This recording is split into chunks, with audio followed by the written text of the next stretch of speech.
la enseñanza de género y diversidad sexual en China. En el ámbito de la educación primaria, el sistema educativo chino sigue un enfoque tradicional y jerárquico con un fuerte énfasis en la enseñanza de valores familiares y roles de género convencionales. La problemática principal es que la diversidad sexual y los estudios de género no forman parte explícita del currículo, sino que la enseñanza se centra en la moralidad confuciana, que promueve la estabilidad social y la armonía familiar, dejando poco espacio para cuestionamientos sobre diversidad sexual o roles de género no normativos. En muchos casos, la enseñanza de estos temas es vista como una amenaza a los valores tradicionales. En cuanto a su situación actual, algunos profesores y escuelas comienzan a incluir de forma informal temas relacionados respecto a la diversidad, aunque estas iniciativas suelen enfrentarse a censura o resistencia cultural. En los libros de texto de educación primaria, aunque son revisados periódicamente, aún no abordan cuestiones ni de género ni de diversidad sexual. En el nivel universitario, el panorama es más diverso. Algunas universidades, especialmente en grandes ciudades, ya han introducido cursos sobre estudios de género y sexualidad en sus programas, aunque con ciertas limitaciones. La problemática principal es que, aunque ya existe un interés creciente en estos temas, aún no son reconocidos como áreas de estudio consolidadas, por lo que los académicos que trabajan en esta temática enfrentan bastantes restricciones, tanto políticas como culturales, lo que limita la profundidad y el alcance de las investigaciones y de la enseñanza. En cuanto a su situación actual, a pesar de estas limitaciones, algunas universidades han establecido centros de investigación sobre estos temas, lo que ha generado espacios de discusión. En cuanto a los objetivos de la investigación, podemos distinguir entre objetivos generales y objetivos específicos. Los objetivos generales serían examinar las barreras culturales, políticas y sociales que limitan la inclusión de género y la diversidad sexual en el currículo educativo, identificar y analizar los territorios y contextos históricos de China considerando su influencia, explorar las etapas históricas de China y evaluar similitudes y diferencias entre China y Europa. En cuanto a los objetivos específicos, destacamos identificar países o regiones influidas por la clasificación histórica china y su impacto en el análisis de la historia, analizar cómo se codifican las etapas históricas chinas y su relación con la estructura historiográfica contemporánea, describir las características principales de cada etapa histórica, destacando aspectos políticos, económicos, culturales y hasta tecnológicos, identificar y analizar 10 personajes históricos claves vinculados con procesos históricos concretos y su legado en la memoria de China, y comparar la etapa histórica y la estructura historiográfica china con la europea, evaluando así las diferencias en los métodos de periodización, narrativa y enfoque historiográfico. Por último, también queremos reflexionar sobre cómo estas diferencias afectan a la comprensión global del pasado y su representación en el conocimiento. En segundo lugar, os voy a hablar un poco sobre las ubicaciones geográficas. En él vamos a destacar por los países, territorios o áreas incluidas en el análisis. El análisis de China lo he dividido principalmente en 3 niveles. En primer lugar, nos vamos a poder encontrar con la China continental, que es el núcleo del país, donde se va a concentrar pues la mayor parte de su población y territorio, incluyéndose ciudades claves como pueden ser Pekín, que es la capital, Shanghái, que es el centro financiero, y Guangzhou. Por otro lado, vamos a poder encontrar las regiones administrativas especiales, de las cuales encontramos Hong Kong, que es conocida pues por ser un importante centro financiero internacional.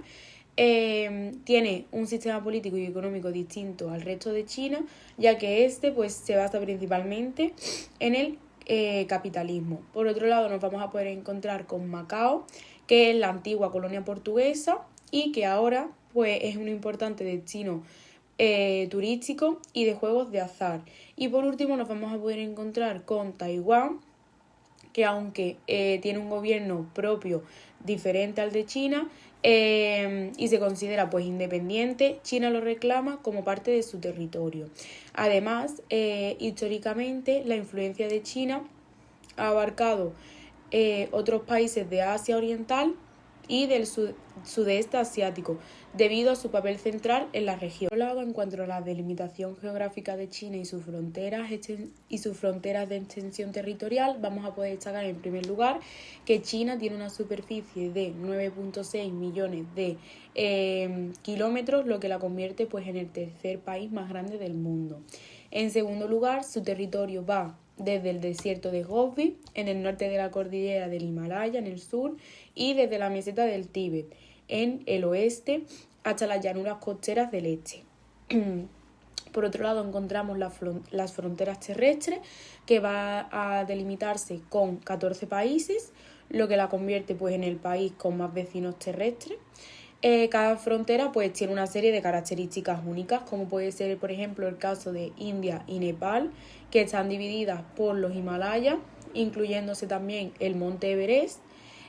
Por otro lado pues también vamos a poder encontrar Rusia y Mongolia, que son fronteras más amplias y dominadas pues por estepas y desiertos. En tercer lugar nos vamos a poder encontrar con Vietnam y Myanmar, que básicamente se van a encontrar pues zonas con climas tropicales y una densa vegetación. Por otro lado nos encontramos con las fronteras marítimas, que tienen salida pues al Océano Pacífico, y su costa va a abarcar más de 14 kilómetros.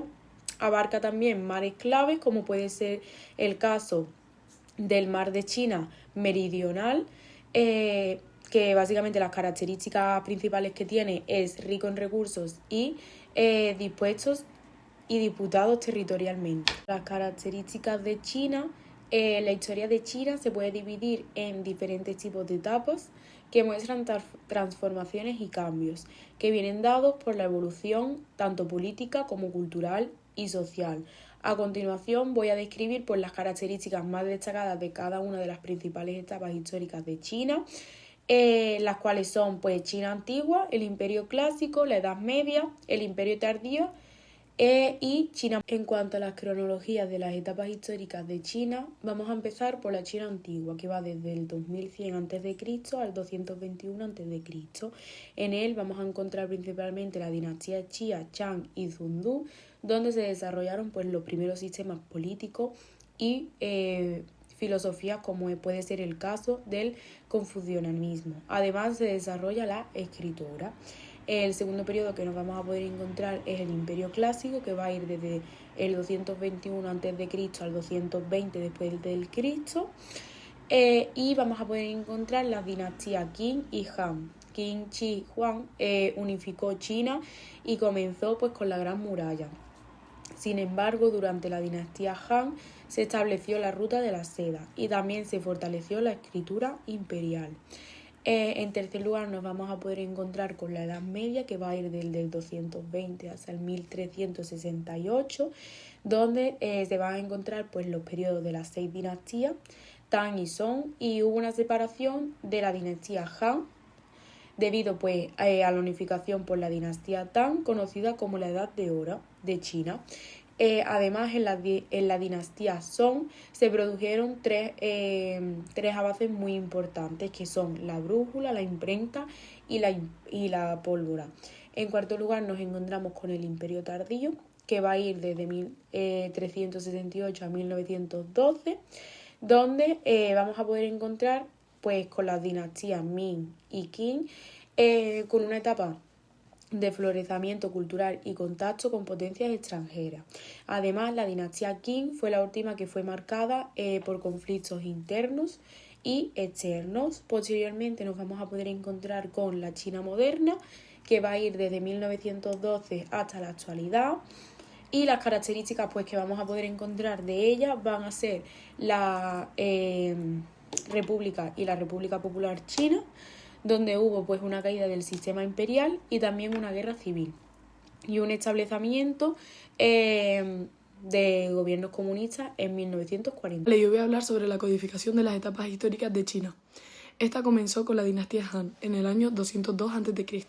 En el año 220, los historiadores oficiales comenzaron a registrar la historia del país de manera organizada. Los libros antiguos, como puede ser el Xinjiang, fueron los primeros en dar una visión totalmente completa de la dinastía y de todos los sucesos históricos. Este método se mantuvo a lo largo de las diferentes dinastías. Estos son los que continuaron registrando la información en documentos oficiales, que gracias a esto podemos verlos hoy en día. ¿Cómo lo hacían? Usando textos históricos. Cada dinastía tenía una serie de historiadores oficiales que eran responsables de elaborar los registros dinásticos. Estos textos se transformaban en las fuentes primordiales para codificar las diferentes etapas de la historia, estructurándolas en periodos asociados a las diferentes dinastías que ya existían. También utilizaban algunas dinastías como marco de referencia. La historia de China se organiza principalmente en torno a las distintas dinastías, ya que cada cambio dinástico marcaba una transición importante en la política, en la sociedad o en la cultura. Aportaciones a la filosofía china. El confucianismo desempeñó un papel crucial al promover la escritura de historia como medio para transmitir lecciones morales y poder justificar el poder de los gobernantes. También la cronología unificada. A lo largo de la historia se introdujeron sistemas de calendarios como el de Tai Chi durante la historia de la dinastía Han, lo que facilitó el establecimiento de una cronología todavía mucho más exacta. Y por último, la conservación de diferentes archivos. La Ciudad Prohibida y otros centros imperiales se dedicaron a conservar documentos históricos que promovían la continuidad de la codificación de la historia. Ahora voy a hablar sobre los acontecimientos históricos. Primero, de la China antigua. Hemos elegido 3 acontecimientos importantes. Primero, el establecimiento de la dinastía Xia. Hemos elegido este acontecimiento ya que se considera que es la primera dinastía de la historia de China. Además, este acontecimiento recogió la primera unificación política y social en el territorio chino, y por esta razón lo hemos elegido.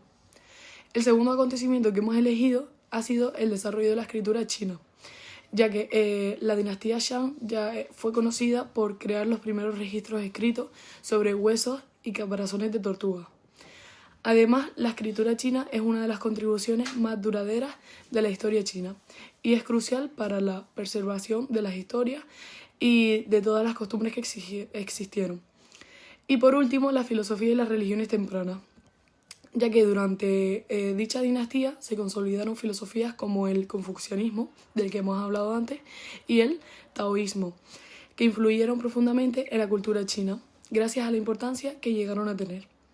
Este tipo de filosofías siguen siendo fundamentales en la vida social y política de China. Etapa es el Imperio Clásico. El primer acontecimiento que hemos elegido es la unificación de China bajo la dinastía Qin. Qin Shi Huang fue el primer emperador de China. Este unificó todos los reinos en guerra bajo un solo imperio centralizado. Dicho evento marcó el inicio del Imperio Chino y la creación de una estructura política totalmente duradera.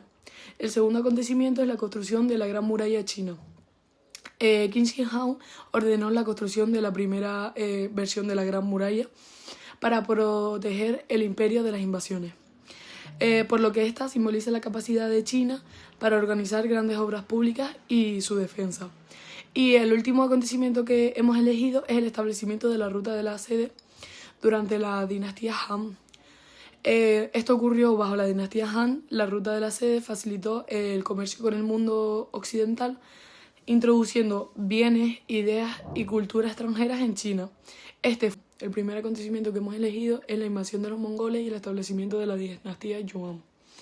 En 1271 d.C., bajo el liderazgo de Kublai Khan, los mongoles establecieron la dinastía Yuan en China, tras conquistar el territorio.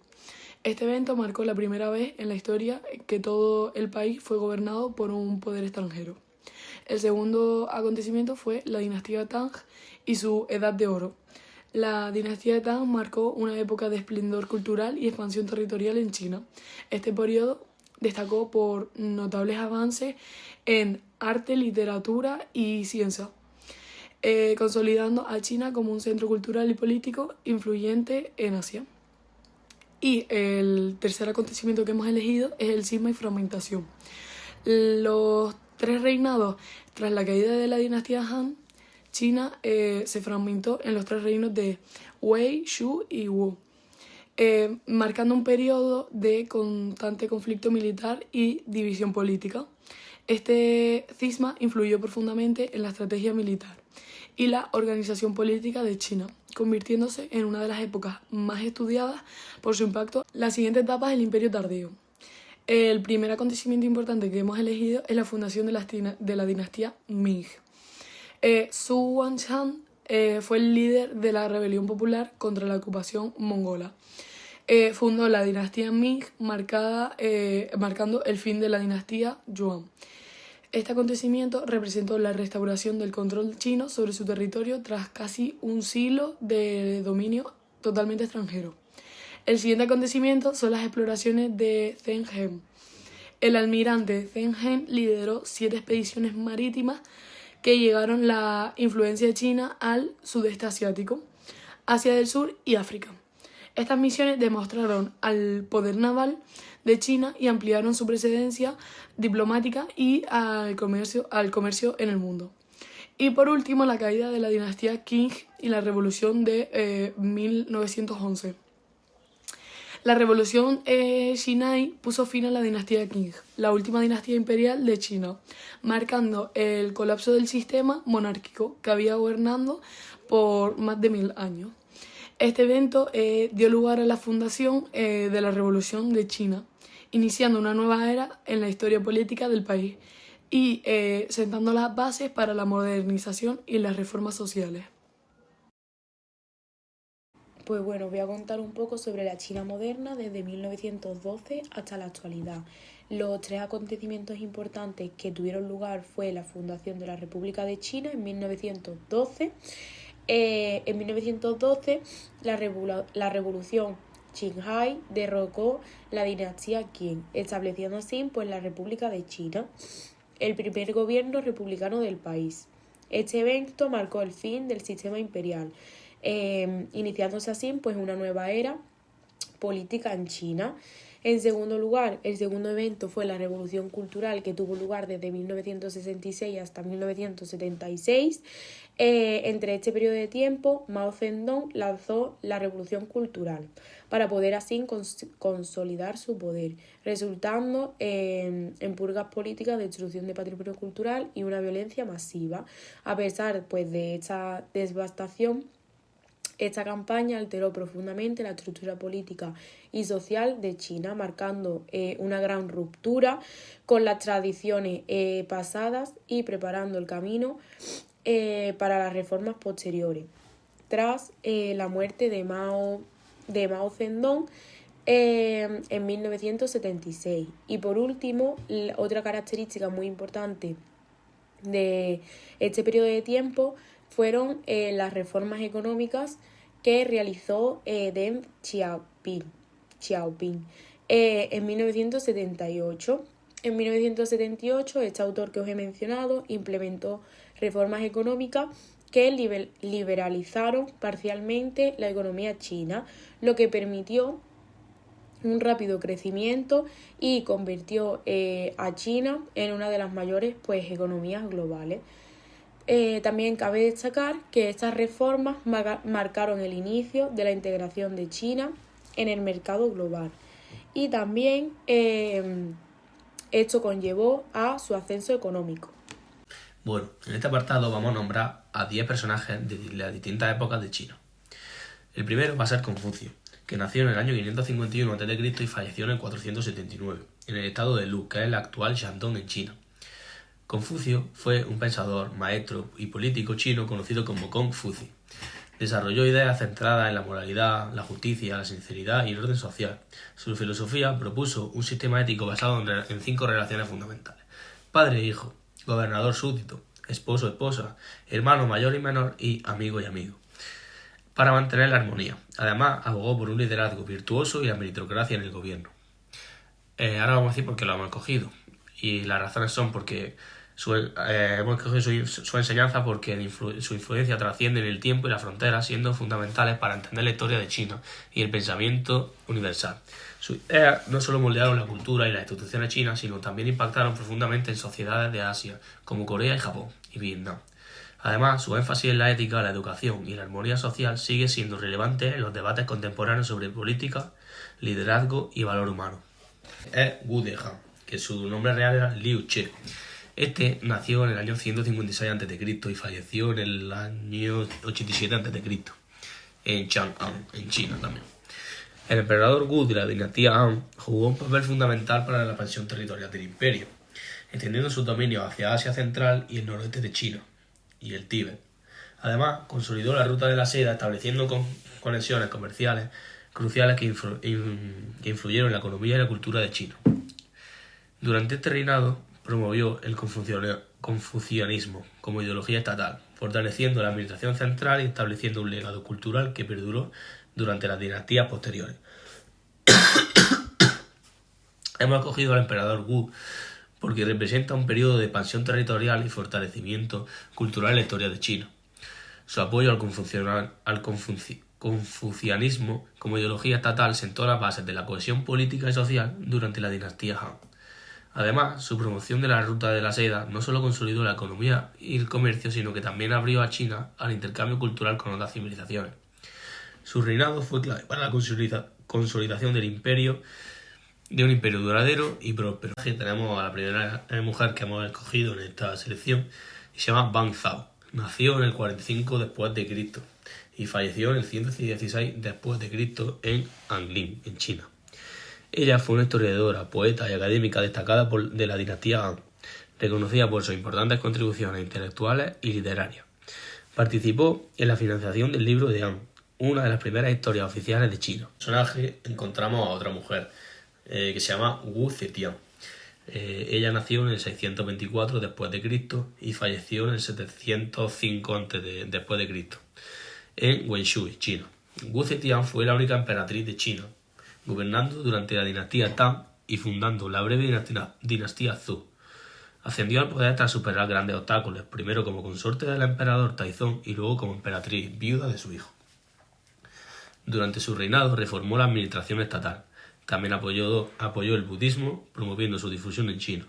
Su liderazgo marcó un hito en la historia de China, al ser la única mujer al ocupar el trono imperial. Hemos escogido a esta mujer, Wu Zetian, debido a su singular papel en la historia de China. Fue la única mujer en ser emperatriz, rompiendo todas las barreras tradicionales de género en una sociedad predominantemente patriarcal. Sus reformas en la administración, así como su apoyo al budismo, tuvieron un impacto profundo en el gobierno y la cultura de la época. Su capacidad para consolidar el poder y gobernar con eficacia durante una era de gran transformación política y cultural hace de ella una figura clave en la historia. El personaje es Li Bei, nacido en el 701 después de Cristo y el cual falleció en el 762 después de Cristo en Sui, China. Este es un poeta de la dinastía Tang. Es reconocido por su estilo único y su profundo amor por la naturaleza. Sus poemas, que exploran la belleza del mundo natural y las emociones humanas, se han convertido en pilares fundamentales para la literatura china. Su obra representa la riqueza cultural de la dinastía en una época de esplendor literario y artístico. Su influencia aún perdura hasta el día de hoy, siendo considerado uno de los grandes poetas de la historia de China. Su legado sigue inspirando a generaciones de escritores y lectores día tras día. Hemos escogido a este poeta de la dinastía Tang debido a su gran impacto en la literatura china. Su estilo era único, su enfoque en la naturaleza capturó la esencia de una época dorada en la que la poesía floreció. Sus obras no solo reflejaban el espíritu cultural de su tiempo, sino que también han influido gravemente en la poesía china a lo largo de los siglos. Su legado literario lo convierte en una figura esencial para entender. El siguiente personaje es la emperatriz Dowager Cixi. Su nombre real es simplemente Cixi. Ella nació en el año 1835 y falleció en el 1908 en Beijing, en China. Ella fue una de las figuras más influyentes en la dinastía Qing. Actuó como regente y controló China durante más de 40 años. A pesar de las controversias sobre su estilo de liderazgo, Cixi tuvo un papel crucial en la modernización de varios sectores, como pueden ser la infraestructura, como pudieron ser la economía y la administración de China. A lo largo de su gobierno, ella implementó reformas bastante grandes, bastante significativas, aunque ella era destacada por ser bastante conservadora, y esto fue objeto de que le llovieran críticas.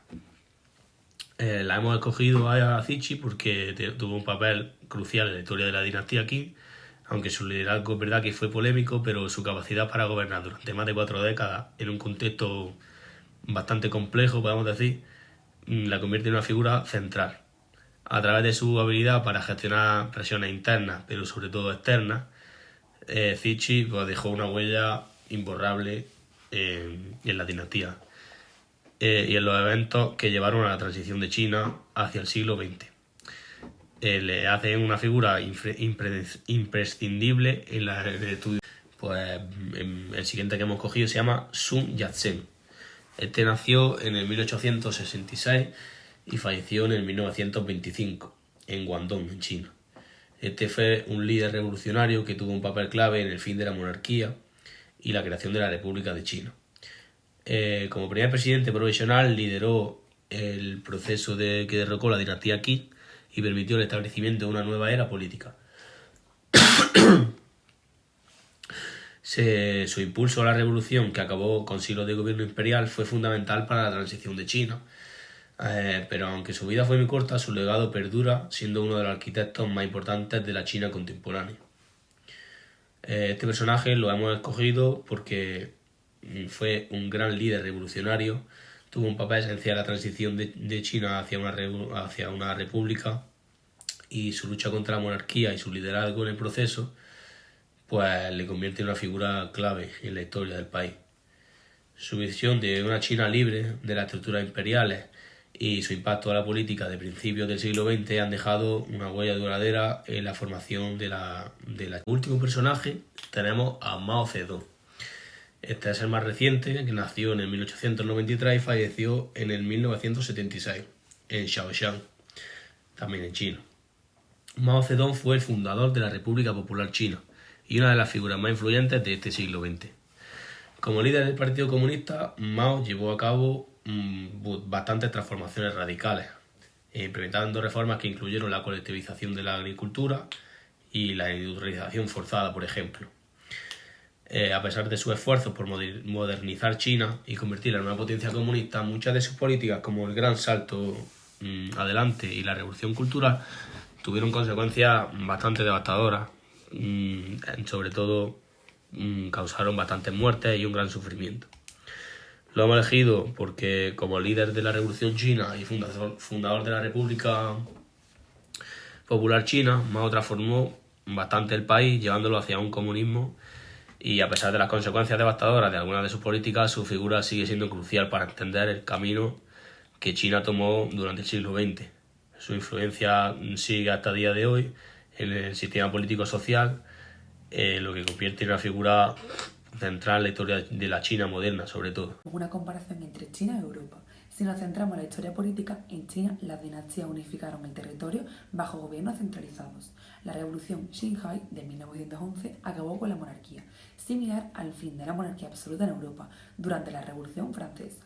En Europa hubo fragmentación en reinos feudales y luego centralización en estados-nación. Respecto a la historia social, en China la sociedad se organizó en jerarquías basadas en el confucianismo, mientras que la revolución cultural rompió con las tradiciones. En Europa, el feudalismo medieval dio paso a una sociedad urbana y mercantil con el Renacimiento y cambió con la revolución industrial, que creó nuevas clases sociales. En cuanto a la historia económica, China destacó por el comercio terrestre a través de la ruta de la seda. En el siglo XX, las reformas de Deng Xiaoping abrieron su economía al mercado. En Europa, el colonialismo y la revolución industrial impulsaron su economía mediante la expansión comercial y el desarrollo manufacturero. Seguimos con la historia cultural, donde la cultura china se basó en filosofías como el confucianismo y el taoísmo. La revolución cultural rompió con las tradiciones del pasado. En Europa, el Renacimiento y la Ilustración impulsaron el arte, la ciencia y el pensamiento racional. Más tarde, las vanguardias modernizaron la cultura europea. Por último tenemos la historia intelectual, en la cual en China la escritura y las filosofías antiguas influyeron en la vida cultural, pero la censura durante la Revolución Cultural limitó la producción intelectual. Europa vivió un renacer humanista donde el Renacimiento fue el centro de la revolución científica, que impulsó avances en ciencia y filosofía.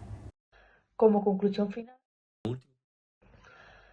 conclusión final, el desarrollo de esta investigación ha sido un proceso muy enriquecedor, ya que la exploración de cómo se enseña el género y la diversidad sexual en los diferentes niveles de educación, tanto primaria como universitaria, abordada desde diferentes contextos geográficos e históricos, ha permitido comprender la complejidad y la diversidad de enfoques existentes en estos temas.